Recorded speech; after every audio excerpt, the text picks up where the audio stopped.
I saw somebody online recommend this movie. I don't remember who or where I saw it, but I'm always interested in independent science fiction films, so I looked it up. It's available for download directly from the filmmaker himself for only $10.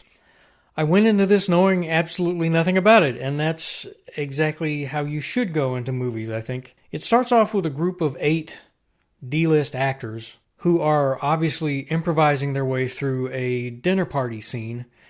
This is normally the kind of thing that I would never watch. But on this particular night, there is a comet passing close to Earth. There's something unusual about the comet. They mentioned something about how the last time it came past the Earth, there were written accounts of people becoming confused, not being able to find their way home. Well, anyway, the power suddenly goes out. They look outside, and they can see one house a couple of blocks away that still has power. Now, those of you who are real science fiction fans, you're already guessing what house that is, and you're right. At this point, I started to get much more interested. Now, this review is a follow-up to the book review that I posted yesterday of William Slater's Last Universe, because it had such a similar theme, and I saw it the same day that I was reading the book.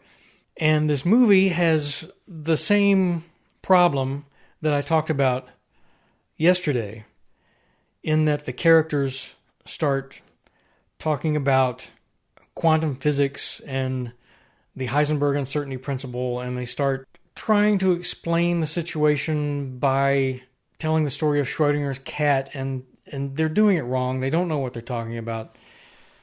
It's one of those things that books and movies and TV shows do all the time, and I just shake my head.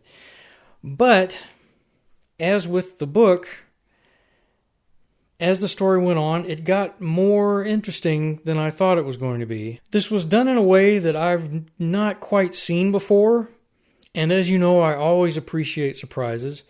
And then the end of the movie came along, and I was completely surprised. I don't want to oversell it to anybody. It's just not what you're going to expect. A little independent film like this that's shot over the course of a few days with a director and a handful of actors who know each other is the kind of project that can experiment with stories that Hollywood can't or won't do. And you can always have an appreciation for that, even when it's not the greatest movie in the world. This is not the greatest movie in the world. But it's worth seeing for science fiction fans because it's so unusual. And again, it's only a $10 download direct from the filmmaker at the address on the screen, and I recommend it.